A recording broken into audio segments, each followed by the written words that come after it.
Tag TV US Canada brings you news and views from White House and State Department's press briefing.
Centennial Summit, we're inaugurating 100 years of renewed partnership among our nations, grounded once more in our shared commitment to independent sovereignty and a total respect of the rule of law.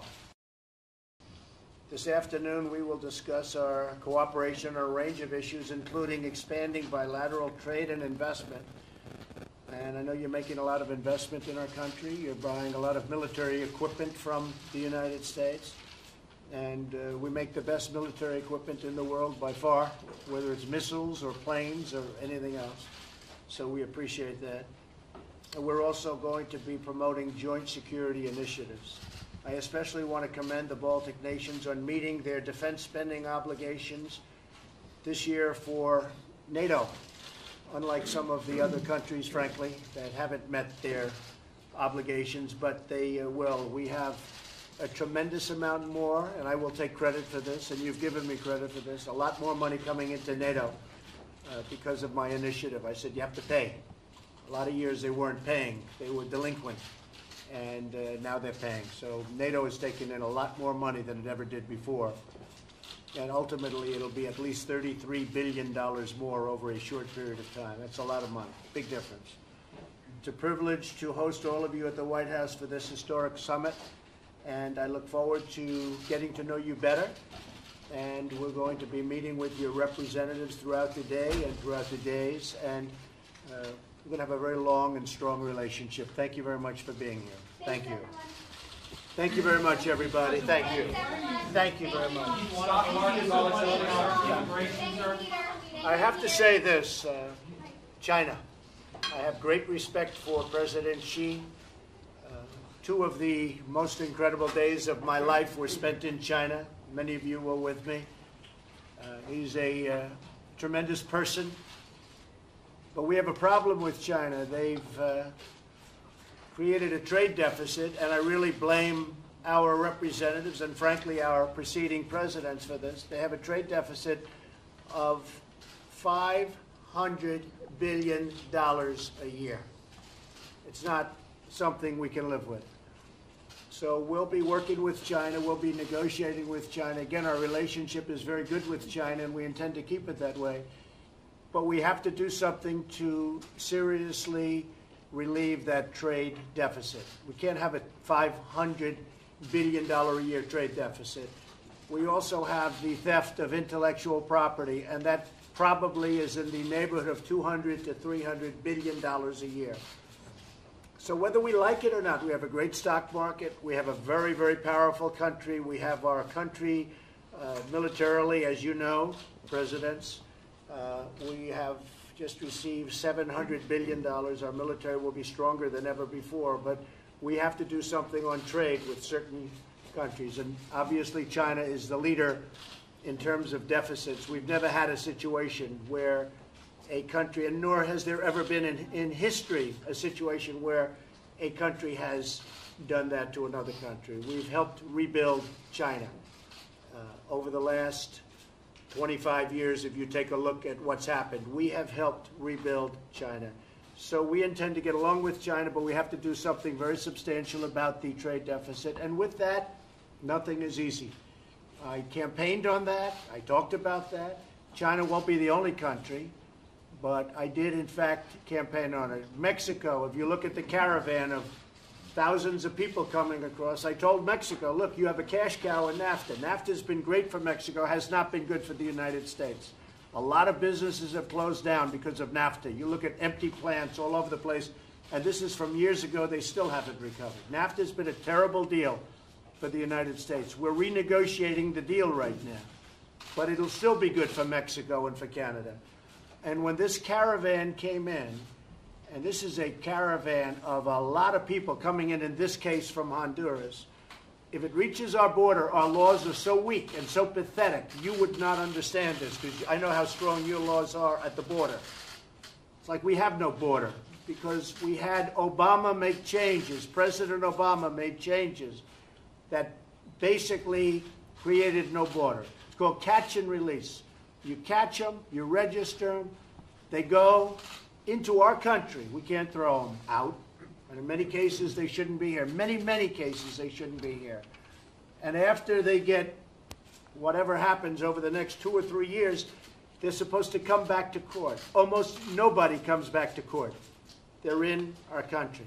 And we can't do anything about it because the laws that were created by Democrats are so pathetic and so weak. So I told Mexico, and I respect what they did, I said, look, your laws are very powerful. Your laws are very strong. We have very bad laws for our border.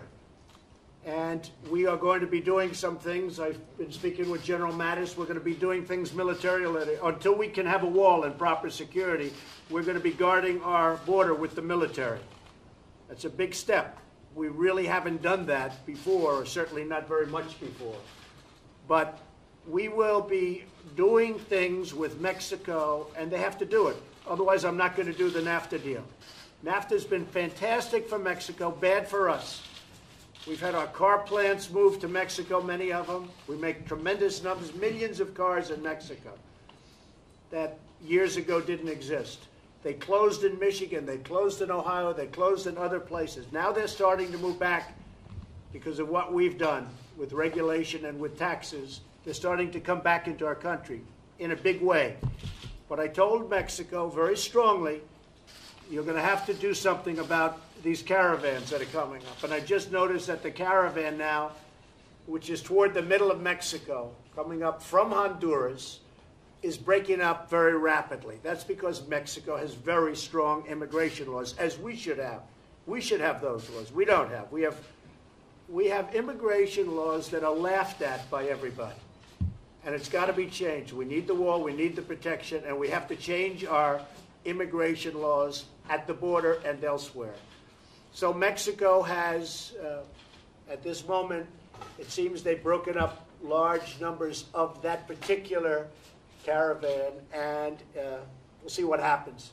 but we're prepared at our border. We cannot have people flowing into our country illegally, disappearing, and by the way, never showing up to court. So the court case will be set for 2 years or 3 years, if you can believe this, and they never show up. For the most part, very rarely do they show up. Plus, if you notice, they're trying to hire thousands of judges. So every person that walks across, and they're taught to say the right thing, they walk across, and then they go, and they're supposed to go to court. So we're supposed to have thousands of judges because we cannot have them taken out. We have to bring them before a ridiculous court system. We have to change our policies fast, just like we have to change on sanctuary cities. If you look at what's happening in California, they're having revolts out there because there are a lot of areas, Orange County and others, they don't want to have sanctuary cities, which are guarding criminals. So a lot of things are changing, but I've just heard that the caravan coming up from Honduras is broken up, and Mexico did that. And they did it because, frankly, I said, you really have to do it. We're going to have a relationship on NAFTA. We're going to have to include security in NAFTA. So Mexico, very strong laws, and that's the way it is. So it looks like it's been broken up. So that'll be good. Okay, thank you all very much. No, the caravan doesn't irritate me. The caravan makes me very sad that this can happen to the United States, where you have thousands of people that decide to just walk into our country, and we don't have any laws that can protect it. And the wall, because of the Democrats, has been delayed, which we've started the wall. Just so you understand, we have $1.6 billion. We're fixing and building brand new walls in certain areas. And we're doing a lot of work on walls. We have $1.6 billion, and we're starting brand new sections of walls. But we need to have a wall that's about 800 miles, 700 to 800 miles of the 2,000-mile stretch. We have a lot of natural boundaries. But it's very sad to see it. And it's sad even for both sides. It's sad for the people in the caravan, and it's sad for the people of the United States. It's really sad that we don't have laws that say we have a border, and if you don't do it legally, you can't come into the United States. To me, that's a very sad thing for the people of the United States. Thank you all very much. Thank you. Thank you. Mr. President, are you going to put air defense systems to Baltic states? We'll be very good. I have great respect for the Baltic states. Tremendous people. But the air defense tremendous systems? Leaders who I've known now for a pretty long period of time. No, we have great respect for the Baltic states. Thank you. Thank you very much, everybody. Scott Pruitt, sir. Thank you. Thank you very much. Now, we want to be able, if possible, and this is speaking with the Baltic states, ideally we want to be able to get along with Russia. Getting along with Russia is a good thing, not a bad thing. Now, maybe we will and maybe we won't. And probably nobody's been tougher to Russia than Donald Trump. If you take a look at our military strength now, which would not have happened had the opponent won. If you take a look at the oil and gas that we're producing now, we're independent. We're now exporting oil and gas. This is not something that Russia wanted. If you, the three presidents just told me that NATO has taken in a tremendous amount of money because of Donald Trump. That would have never happened. So NATO is much stronger. You may want to say that. Would you like to say that, Madam President? Yes, of course. We talked already in the 5 minutes ago that for us important the presence and impetus of the United States in NATO. We expect together with the United States to go ahead with deep reforms of NATO, especially on decision making, on decisiveness, on the denial, access denial, which we expect to see from Russia in case of aggression. Without the United States, this is not possible. About 80% of spending is coming to the NATO from the United States, and why the vital voice and vital leadership of the United States for the reforms is important. We are behind and with you. I think that the best allies you have in Europe and NATO is Baltic states today, and we also doing our homework. We're modernizing armies. We're spending already 2%. And together, I think we can do a lot, and I am very much looking forward to see everybody around the table in Brussels and going ahead with a better NATO. more resultative NATO and more efficient NATO. And has Donald Trump made a difference on NATO? As I said, This is a very risky question, but I think if she says the same thing that she said in the Oval Office, I can repeat that it is very good pressure to all of us, all members of NATO. It's perfect pressure to all political elite who thinks that somebody else needs to protect but not themselves. So the first you do homework, and then you ask for your partner to come with you. And that's exactly what you did. And this kind of leadership is good. We're using it also. I am open. We're using it to influence the opinions in our countries that the first we need to invest ourselves, and only then the partners can come with us. and again, NATO has taken in billions of dollars more because of me, because I said, you're delinquent, you're not paying. To many of the countries, is that right? Many of the countries weren't paying. And even now, Germany is paying 1%, and they're not even paying the full 1%. Germany hooks up a pipeline into Russia, where Germany's going to be paying billions of dollars for energy into Russia. And I'm saying, what's going on with that? How come Germany is paying vast amounts of money to Russia when they hook up a pipeline? That's not right. So you look at what's going on. Now, so Germany pays 1%. The United States is paying close to 4%. The United States, as you said, is paying 80% of the cost of NATO. Do you think that's fair? With all of that being said, because of me, and you can speak to the head of NATO, Mr. Stoltenberg, he said that because of what I've said to the countries, they've taken in, General, I think you'll confirm this too, many billions of dollars more than they would have had if you had crooked Hillary Clinton as president, okay? That I can tell you. Many billions of dollars more. So, you know, we've been very tough on that. We've been very tough on Russia, frankly. But I will say that if we got along with Russia, that would be a good thing, not a bad thing. It's possible we won't. We're going to find out whether or not we do. But if we could all get along, that would be great. And that includes China, and that includes many other countries. But we'll see what happens. Only time will tell. But nobody has been tougher on Russia. But getting along with Russia would be a good thing, not a bad thing. And just about everybody agrees to that, except very stupid people. How do you see Vladimir Putin? Is he a friend or a foe? We'll find out. I'll let you know. I mean, it'll be a time when I'll let you know. You're going to find out very quickly. See what happens. Thanks, everyone. Okay. Thank you all. Thank you. I have a great respect for the Baltics. I have great respect for my friends. I've known them now for right from the beginning of my presidency. These are great, courageous people and have done a fantastic job for their country. So I have great respect for you and for your nations. Thank you, everyone. Thank you all. Thank you. Is it Amazon or Washington Post? Thank you. What's Amazon's on there? Thanks, everyone. Well, you take a look at the post office.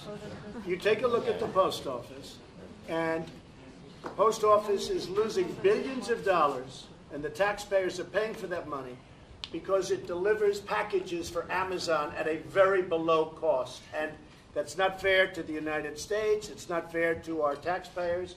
And Amazon has the money to pay the fair rate at the post office, which would be much more than they're paying right now. The other thing is a lot of retail businesses all over the country are going out of business. So that's a different problem.